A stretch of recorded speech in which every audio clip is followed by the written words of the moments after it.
Hello friends, welcome to our channel technical center. आज हम लोग बहुत ही इंपॉर्टेंट टॉपिक सीखने वाले हैं जो हमारे हाईवे इंजीनियरिंग से रिलेटेड है। सबसे पहले मैं आप लोगों को बता दूं कि मैं आज बहुत दिनों के बाद वीडियो लेकर आ रहा हूं। मैं कुछ और कामों में व्यस्त था, इसमें बहुत दिनों से वीडियो का रिकॉर्डिंग नहीं कर पाया था। आज बहुत दिनों बाद मैं वीडियो लेकर आ रहा हूँ। बहुत ही इंपॉर्टेंट आज मैं एक कॉन्सेप्ट लेकर आया हूँ जिसका नाम है concept of saturation and maximum utility. ठीक है, ये हाईवे इंजीनियरिंग का बहुत ही इंपॉर्टेंट टॉपिक है। इस टॉपिक के हम लोग हेल्प से ये समझ सकते हैं कि अगर हमें कोई अलाइनमेंट सेट करना हो या मान लीजिए हमें कोई रूट सेलेक्ट करना हो, ठीक है, मान लीजिए हमें पॉइंट ए है और पॉइंट बी है, हमें पॉइंट ए से बी तक जाना हो, ठीक है, मान लीजिए हमारे पास दो पॉइंट हो, ठीक है। देखिए अगर मैं बोलूं कि मान लीजिए हमारे पास दो पॉइंट आपको लोगों में दिख रहा होगा, मान लीजिए ए पॉइंट है, ये बी पॉइंट है, ठीक है, मान लीजिए ए एक शहर है, बी एक शहर है, ठीक है। अब मुझे ए से बी जाना है, ठीक। अब ए से बी अगर मुझे जाना है तो मेरे पास हम किस रूट से जाएं? एक तो हो सकता है कि हम ऐसे सामने सीधे सीधे चले जाएं, ठीक है, एक रूट ये हो सकता है, एक रूट ये हो सकता है कि हम मेरे पास एक ये रूट हो। हमने मान लीजिए पूरा सर्वे कर लिया, पूरा इंजीनियरिंग का सर्वे पूरा कर लिया और हमें पता चला कि हमें 4-5 रूटें मिल रही हैं, ठीक है, जिसके हेल्प से हम लोग टाउन ए से टाउन बी तक जा सकते हैं, ठीक है। लेकिन हमें तो सिलेक्ट करना है कोई एक ही रूट उसमें, तो हम लोग आज सीखें कि हम लोग कैसे रूट को सिलेक्ट करते हैं, ठीक है। किसी भी हाईवे के रूट को सिलेक्ट हम लोग कैसे करते हैं, या हम लोग ऐसा बोल सकते हैं कि हाईवे के अलाइनमेंट को सिलेक्ट कैसे करते हैं। अगर हमारे पास 3-4 अलाइनमेंट हम लोगों ने इंजीनियरिंग सर्वे करके निकाल लिया तो फाइनल कैसे करेंगे उसी को आज हम समझने वाले हैं। और ये बहुत ही इंपॉर्टेंट टॉपिक है, इसको हम लोग concept of saturation and maximum utility के मदद से समझते हैं। चलिए हम लोग स्टार्ट करते हैं इसमें क्या हमें समझना है, ठीक है। इस वीडियो के अंत तक बने रहेंगे क्योंकि मैं इस वीडियो में एक बहुत ही इंपॉर्टेंट कॉन्सेप्ट आपको बताऊंगा। जब मैं इसको खत्म करूंगा फिर मैं आप लोगों को एक क्वेश्चन भी करवा दूंगा ताकि आपको पूरा का पूरा कॉन्सेप्ट अच्छे से समझ में आ जाए। उसके बाद आप किसी भी तरह का अगर आपके पास 4-5 अलाइनमेंट आपको दे दिया गया हो तब आप आराम से उस अलाइनमेंट के हेल्प से बता सकते हैं कि कौन सा अलाइनमेंट इसमें से हमारे लिए सुटेबल होगा ताकि हम स्टेशन टाउन ए से टाउन बी तक आराम से जा सके, ठीक है। हमारे पास 3-4-5 रूट हो सकता है, उसमें से कोई एक ही सिलेक्ट करना होगा हमें, ठीक है। देखिए इसमें क्या बोलता है in this system the optimum road length is calculated for area based on the concept of obtaining maximum utility per unit length of road, ठीक है ना।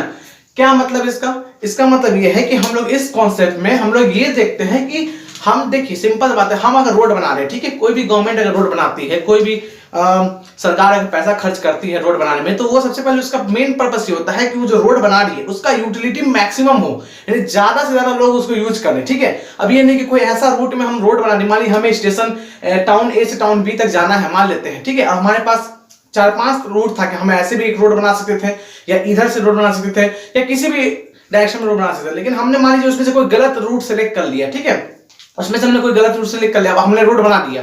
अब हमने देखा कि चलिए इस रूट पे पैसा कम खर्च हो रहा है तो हम लोग बना देते हैं, या इस रूट की लेंथ थोड़ा कम है तो बना देते हैं। लेकिन सोचना बात यह है कि अगर उस रोड को हम कंस्ट्रक्ट कर दें या गवर्नमेंट उस रोड को कंस्ट्रक्ट कर देगी तो क्या उस रोड का यूज या उस हाईवे का यूज ज्यादा से ज्यादा लोग कर पा रहे हैं या नहीं कर पा रहे हैं। सबसे इंपॉर्टेंट कॉन्सेप्ट इसी को ध्यान रखा जाता है, इसलिए हम लोग इस कॉन्सेप्ट को समझते हैं, ठीक है ना। वही लिखा हुआ है कि in this system the optimum road length is calculated for the area. किसी भी एरिया के लिए हम लोग कौन सा रोड लेंथ है, कौन से रूट को प्रेफर करेंगे, ठीक है, बेस्ड ऑन किस पर बेस्ड होता है, concept of obtaining maximum utility for unit length of road, यानी कि पर यूनिट लेंथ ऑफ रोड, यानी कि हर unit of 1 kilometre square area हम लोग देखते हैं कि हर एक किलोमीटर पर ज्यादा से ज्यादा यूटिलिटी हो, ज्यादा से ज्यादा रोड लोग यूज करें, किसी पर्पज से यूज कर सकते हैं। कोई इंडस्ट्री अगर है तो इंडस्ट्री अपना प्रोडक्शन जो भी कर रही है प्रोडक्ट उसको ट्रांसपोर्ट करने के लिए यूज कर सकती है। कोई एग्रीकल्चर वहां पर अगर फील्ड है, कोई एग्रीकल्चरल फील्ड है तो वहां से रॉ मटेरियल को इंडस्ट्री के लिए जा सकता है, या जो आम लोग हैं वो भी उस रूट से आवाजाही कर सकते हैं। तो हमें इस बात को ध्यान में रखकर किसी भी रूट को सिलेक्ट करना होता है, ठीक है। अब आगे देखिए आगे क्या बोल रहा है, hence this system is called saturation system और maximum utility system, ठीक है ना। इसी सिस्टम को हम लोग बोलते हैं सैचुरेशन सिस्टम या मैक्सिमम यूटिलिटी सिस्टम, जिस सिस्टम में हम लोग ये ध्यान में रखते हैं कि रोड जो हम बनाए उसको ज्यादा से ज्यादा लोग यूटिलाइज कर पाए। ये तो नॉर्मल सा बात हो गया, ठीक है। देखिए the factors which are taken for obtaining the utility per unit length of road are, ठीक है ना। बोल रहा है कि कौन कौन से फैक्टर हैं जिसको ध्यान रखा जाता है जब हम लोग रोड का रूट सिलेक्ट करते हैं। फर्स्ट फैक्टर क्या है, population served by the road network, ठीक है ना। यानी कि जो रोड हम लोग सिलेक्ट कर रहे हैं, जो रोड का नेटवर्क यानी जो रास्ता हम सिलेक्ट कर रहे हैं, उस पर कितने पॉपुलेशन यानी कितने लोग उसको सर्व कर रहे हैं, कितने लोग उसका यूज कर पा रहे हैं, ठीक है ना। और दूसरा हम लोग ये देखते हैं productivity served by the network, ठीक है ना। यानी कि जो भी प्रोडक्ट है जिसमें रूट, मान लीजिए कि आप एक रूट सिलेक्ट करते हैं कि आपको एक टाउन ए है ना। देखिए मान लीजिए आपका एक टाउन ए है, ठीक है। देखिए मैं आपको बताता हूं, यहां पर आप समझिए इस चीज को। मान लीजिए कि यहां पर कोई आपका टाउन ए है, मैं यहां बता देता हूं, यहां पर थोड़ा सा भीग गया है, यहां देख लीजिए। मान लीजिए यहां पर कोई आपका टाउन ए है, ठीक है, और ये आपका टाउन बी है, ठीक। अब आपको इस ए से बी तक जाना है, ठीक है। अब ए से बी तक जाना है, ठीक। तो अब देखिए ए से बी तक जाएंगे तो आपने बहुत सारा रूट सिलेक्ट किया। मान लीजिए एक ऐसा रूट आपने सिलेक्ट कर लिया, कोई एक ऐसा रूट सिलेक्ट कर लिया, आपने कुछ ऐसा रूट सिलेक्ट कर लिया। मान लीजिए ये रूट नंबर 1 है, ये रूट नंबर 2 है, ये रूट नंबर 3, आप बहुत सारे रूट्स आप सिलेक्ट कर चुके हैं। आपने सर्वे कर लिया कि हाँ मेरे लिए ये 3-4 जो रूट है ये हमारे लिए सही है, इसमें इस रूट में किसी तरह का ऑब्स्ट्रक्शन नहीं है, हम इस रूट में आराम से अपना हाईवे या रोड कंस्ट्रक्ट कर सकते हैं। लेकिन क्या हम सभी रूट में थोड़ी रोड कंस्ट्रक्ट करेंगे? नहीं करेंगे, हमें कोई एक सिलेक्ट करना है। तो हम लोग इसके पीछे बहुत सारे फैक्टर देते हैं। तो हमने फैक्टर पहले बता दिए थे, स्टार्ट में हम लोग यहाँ बता दिए, यहाँ भी हम लोग ने बताया है कि ज्यादा ज्यादा पॉपुलेशन जो है उसको यूज कर पाए रोड को। दूसरी बात हम लोग ये देखते हैं कि जो एग्रीकल्चरल प्रोडक्ट है और जो इंडस्ट्रियल प्रोडक्ट है ना, उसकी प्रोडक्टिविटी सर्व कर पाया कि नहीं रोड। ये मतलब जैसे लेट्स सपोज हमने कोई रूट सिलेक्ट कर लिया, उसके आसपास बहुत सारा इंडस्ट्री है, ठीक है ना। तो हमारे लिए फायदा है, हमने अच्छा किया कि वो वही रूट सिलेक्ट किया जिसके आसपास बहुत सारा इंडस्ट्री है, क्योंकि इंडस्ट्री से जो भी प्रोडक्ट बनेगा उस प्रोडक्ट को हम उसी रूट के थ्रू डिफरेंट प्लेसेस तक पहुंचा सकते हैं। ट्रांसपोर्टिंग का काम अच्छा हो सकता है। या कोई एग्रीकल्चरल प्रोडक्ट है, मान लीजिए आसपास कोई एग्रीकल्चर फील्ड है, लैंड है जहां पर खेती हो रही है, तो वहां से भी मान लीजिए कोई रॉ मटेरियल है, बहुत सारे रॉ मटेरियल जो एग्रीकल्चर प्रोडक्ट है वो भी हम लोग वहां से लेकर डायरेक्टली मार्केट तक या डायरेक्टली किसी इंडस्ट्री तक पहुंचा सकते हैं, ठीक है ना। लेकिन अगर मान लीजिए हमें एग्रीकल्चर और इंडस्ट्री में से कोई एक चूज करना होता है, मान लीजिए कि कोई एक एरिया है जहां पर से रूट हम ले जा रहे हैं और वो एरिया एग्रीकल्चरल एरिया है, और एक और रूट हमने सिलेक्ट किया वो एरिया इंडस्ट्रियल एरिया है, तो हम लोग इंडस्ट्रियल एरिया को ज्यादा प्रेफर करते हैं, एग्रीकल्चरल एरिया को उतना प्रेफर नहीं करते। क्लियर है? चलिए, तो आई होप आपको ये सारी बातें इसमें से समझ में आ गई होगी। तो अब हम लोग इसके, अब देखिए हम लोग इसको, ये तो हमने थोड़ी समझ लिया, लेकिन इसके पीछे का कॉन्सेप्ट समझने के लिए बहुत अच्छे से हम एक क्वेश्चन करते हैं इसके ऊपर, और क्वेश्चन करके हम लोग ये देखते हैं कि हम लोग इसके कॉन्सेप्ट को कैसे अच्छे से समझ सकते हैं। चलिए मैं अब यहाँ पे एक क्वेश्चन आपको लिख देता हूँ, उसके बाद हम उसको सॉल्व करते हैं। आइए, concept of saturation and maximum utility को हम लोग कैसे और अच्छे तरीके से समझ सकते हैं। जैसा मैंने आपको बताया था, अभी मैंने जस्ट आपको बताया है कि कॉन्सेप्ट ऑफ मैक्सिमम यूटिलिटी क्या है। मैंने आपको बताया कि इसमें आप लोग को सामने बहुत सारा रूट्स होते हैं, आप उसमें से किसी एक रूट को सिलेक्ट करते हैं। जैसे यहाँ पे मैंने एक क्वेश्चन लिखा है, इसको अच्छे से समझिए। देखिए यहाँ पर आपको दिख रहा होगा कि यहाँ पर आपको लिखा हुआ है रोड लाइंस प्रपोजल, ठीक है, रोड लाइन प्रपोजल। यानी कि देखिए कोई भी मान लीजिए कि ये 4 रूट को प्रपोज किया गया, ठीक है। जैसे मान लीजिए कि यहाँ पर कोई एक शहर है ए, और ये मान लीजिए कि दूसरा शहर है बी, ठीक है। तो यहां से ए से बी जाने के लिए 4 रूट हमने सिलेक्ट किया है, ठीक है। हमने पूरा सर्वे किया, उसके बाद 4 रूट सिलेक्ट किया। हमने कहा देखिए एक ये रूट बन रहा है, इसका नाम मैंने दे दिया पी, ठीक है। और मैंने कहा चले एक ये रूट बन रहा है, दिस इज क्यू।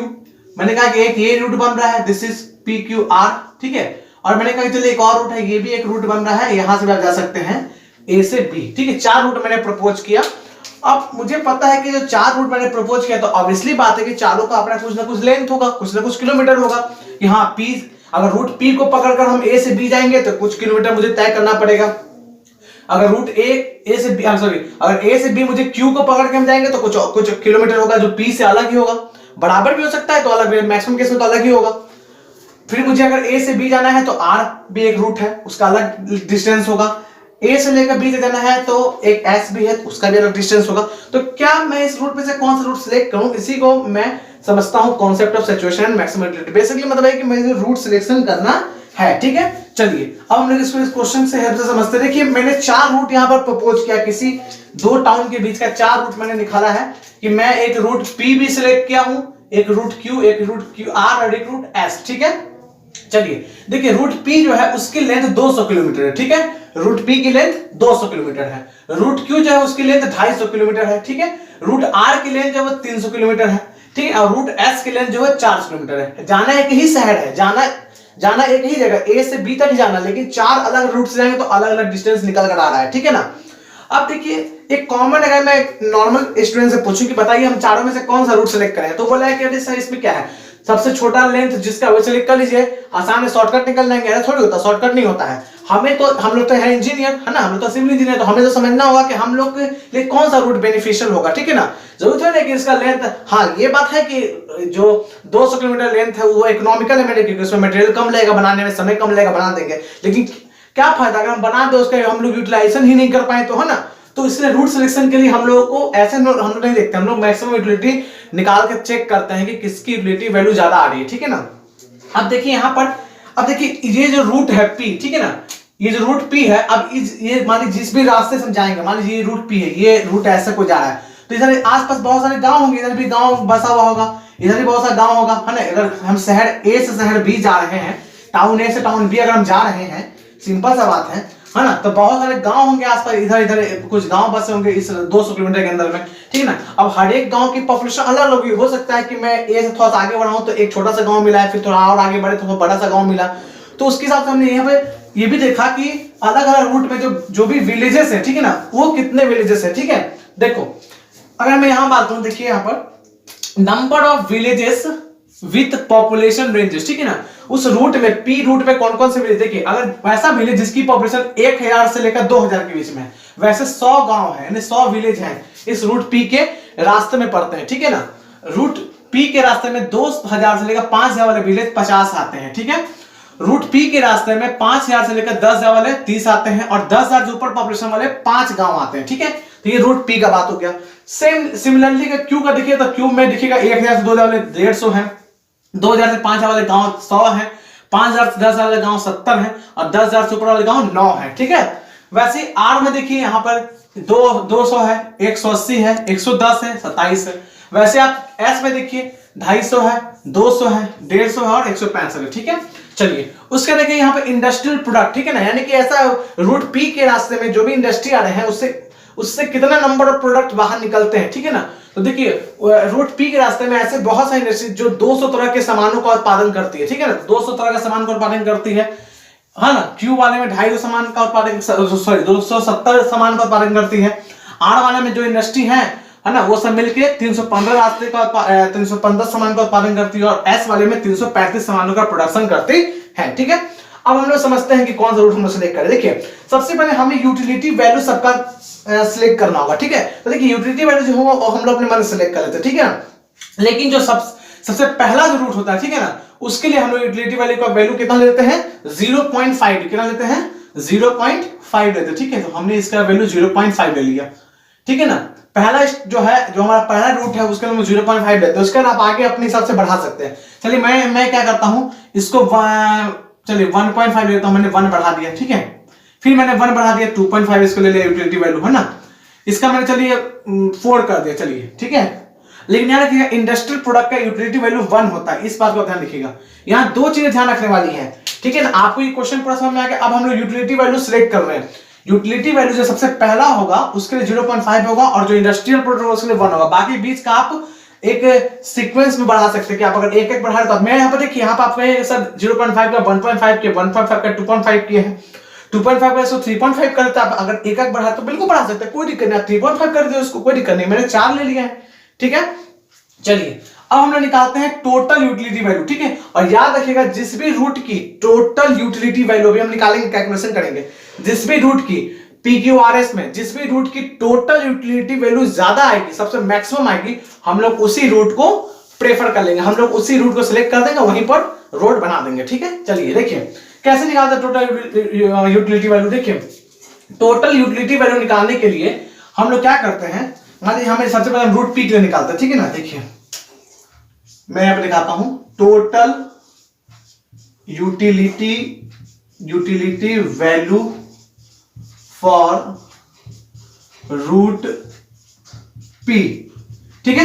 हम रूट P के लिए क्या निकालते हैं, टोटल यूटिलिटी वैल्यू हम लोग सिलेक्ट करके निकालते हैं, ठीक है। चलिए देखिए यहां पर क्या कीजिए, ये जो आपने यूटिलिटी वैल्यू सिलेक्ट किया है, ठीक है, उससे हर एक जो भी ऊपर में नंबर सबको मल्टीप्लाई कीजिए। देखिए 0.5 हो गया इंटू 100, क्लियर है? 0.5 इंटू 100, देखिए यहां ये वैल्यू सेलेक्ट कीजिए, इसको इससे मल्टीप्लाई कीजिए, ठीक है? फिर लिखिए प्लस 1.5 इंटू 50, 1.5 इंटू 50, ठीक है? फिर लिखिए प्लस 2.5 इंटू 30, है ना? आपको यूटिलिटी वैल्यू से रूट पी के जितने भी वैल्यूज हैं अलग अलग नंबर ऑफ विलेजेस उसको मल्टीप्लाई करना। देखिए सबसे पहले हमने 0.5 से 100 को किया, 1.5 से 50 को किया, 2.5 से 30 को किया, 4 से हमने 5 को किया, ठीक है? 4 से हमने 5 को किया और प्लस 1 से हमने 200 को कर दिया, 1 इंटू 200, ठीक है? और टोटल को आपको डिवाइड कर देना किससे? Total length of the road से, ठीक है? 200 से। तो आपको इस रूट पी की यूटिलिटी वैल्यू मिल जाएगी। चलिए मैं इसको कैलकुलेट करके बताता हूं कि इस रूट की यूटिलिटी वैल्यू कितनी आ रही है, ठीक है ना?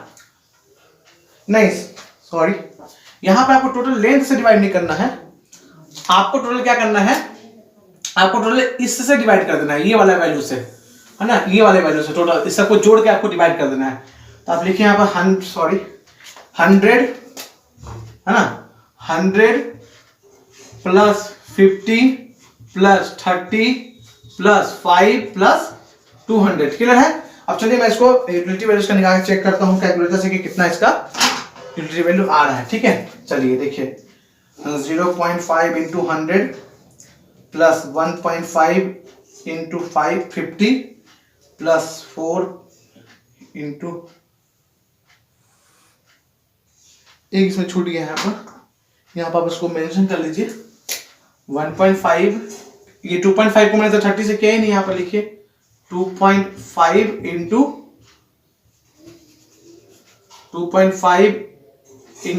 30 प्लस 4 इंटू 5, ठीक है? चलिए मैं निकालता हूं 2.5 into 30 plus 4 into 5 plus 1 into 200, ठीक है? Upon 100 plus 50 plus 30 plus 5 plus 200, ठीक है? तो ये जो यूटिलिटी वैल्यू आपकी आ रही है, ये आ रही है आपकी 1.09 आ रही है, ठीक है? यानी रूट पी की जो टोटल यूटिलिटी वैल्यू है वो 1.09 आ रही है। इसको मैं क्या करूंगा, यहां पर लिख देता हूं, ठीक है? मैं इसको क्या करता हूं, यहां पर लिख देता हूं 1.09, ठीक है? समझ में आ गया आपको? उसी तरह से सिमिलरली आप क्या कीजिएगा, क्यू का भी निकाल सकते हैं। क्या कीजिएगा क्यू वाले में? कुछ नहीं करना है, क्यू वाले में सिर्फ क्या करना है, 0.5 से 150 को करना है, क्योंकि क्यू का ये है ना वैल्यू। 1.5 से 100 को करना है, 2.5 से 70 को करना है, 4 से 9 को करना है, 1 से 270 को करना है। और उसके बाद आपको सेम प्रोसेस 100 प्लस ये 150 प्लस 100 प्लस 70 प्लस 9 प्लस 270 कर देना आपको, ठीक है? चलिए मैं आपको इसका भी निकाल कर दिखाई देता हूं। बाकी आप एस आर और एस का खुद भी निकाल सकते हैं। चलिए मैं इसका भी आपको करके दिखाई देता हूं, ठीक है? चलिए ठीक है, चलिए आप यहां देखिए मैं क्या करता हूं, रूट क्यू का निकालता हूं, ठीक है? रूट क्यू के लिए सिमिलरली 0.5 इंटू 150, देखिए इसको मल्टीप्लाई करेंगे, है ना? तो 0.5 इंटू 150, ठीक है? प्लस 1.5 इंटू 100, है ना? देखिए 1.5 को 100 से करेंगे, फिर 2.5 को किससे करेंगे, किससे 70 से करेंगे, है ना? तो प्लस 2.5 इंटू 70 कर देंगे, प्लस 4 इंटू 9 कर देंगे, देखिए 4 का 9 से जाएगा, है ना? और 1 इंटू 270 कर देंगे, ठीक है? और डिवाइड कर देंगे किससे, इस वाले से, पहले वाले से नहीं, पी वाले से नहीं करना हमें, क्यू वाले तो क्यू वाले जितने भी विलेजेस को जोड़ देंगे और इंडस्ट्रियल प्रोडक्ट सबको जोड़ देंगे। तो 150 प्लस 100 प्लस 70 प्लस 9 प्लस 270। तो मैं इसका वैल्यू निकाल के देखता हूं कितना आ रहा है इसका वैल्यू।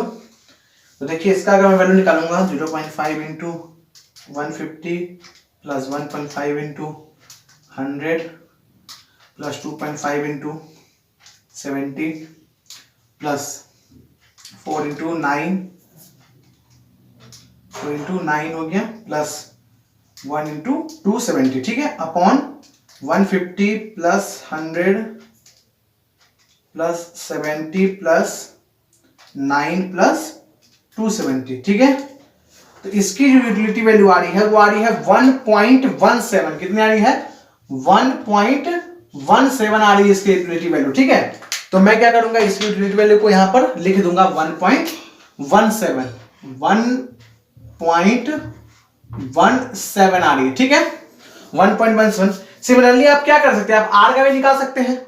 जैसे मैंने ये पी का निकाला, क्यू का, आप आर का निकाल सकते हैं। आर के लिए क्या करेंगे, 0.5 into 200 plus 1.5 into 180 plus 2.5 into 110 plus 4 into 27 plus 1 into 315 upon 200 plus 180 plus 110 plus 227 plus 315, ठीक है। आपको आर का भी निकल जाएगा और आपको एस का भी निकल जाएगा, ठीक है। जब आप आर की वैल्यू आर का निकालेगा तो आपको मिलेगा 1.28, ठीक है। और आप जब एस का निकालेगा तो आपको मिलेगा 1.39 मिलेगा। क्लियर है? तो आप यहां देखिए आप कि सबसे मैक्सिमम आपको वैल्यू कहां मिली है, सबसे मैक्सिमम आपको यूटिलिटी वैल्यू मिली है आपको यहां पर, ठीक है। और ये किसका है, रूट एस का है। किसका है ये किसका है, रूट एस का है, रूट एस का है। दैट मीन्स कि हम लोग जो है वो रूट एस को सिलेक्ट कर लेंगे। किसको सिलेक्ट कर लेंगे, रूट एस को सिलेक्ट कर लेंगे, क्योंकि रूट एक्स एस की यूटिलिटी वैल्यू सबसे मैक्सिमम आई है 1.39। आप देख सकते हैं चारों में, ठीक है। तो इस तरह से हम लोग रूट का सिलेक्शन करते हैं, ठीक है। आई होप आपको पूरा अच्छे से समझ में आ गया होगा। मैं इसका जो भी मैंने आज यहाँ पढ़ाया है, इसका मैं जो पीडीएफ है वो अपने टेलीग्राम चैनल पर मैं पोस्ट कर दूंगा। आप वहां जाकर उसको डाउनलोड कर सकते हैं। इसमें जिस पीडीएफ में मैं इस क्वेश्चन को भी यहाँ पोस्ट कर दूंगा, आप इसको डाउनलोड करके एक बार खुद से प्रैक्टिस कीजिए इस टाइप के क्वेश्चन को। और भी आप बुक्स से इस टाइप के क्वेश्चन को प्रैक्टिस कीजिए, ठीक है। या आप गूगल पर सर्च भी करके इस टॉपिक से रिलेटेड क्वेश्चन निकाल कर सॉल्व कीजिए, ठीक है ना। और आप जो है उसको सॉल्व कीजिए और अपने कॉन्सेप्ट को आप बिल्डअप कीजिए। आई होप आपको पूरा आज का कॉन्सेप्ट अच्छे से समझ में आ गया। अगर आपको आज का वीडियो पसंद आया तो आप वीडियो को लाइक कर दें और ज्यादा बच्चों में उसको शेयर कर दें, ताकि जो भी बच्चे जो अभी बीटेक या डिप्लोमा कर रहे हैं, जिनको भी हाईवे इंजीनियरिंग पढ़ना है, उनको भी बेनिफिट हो सके। Thank you.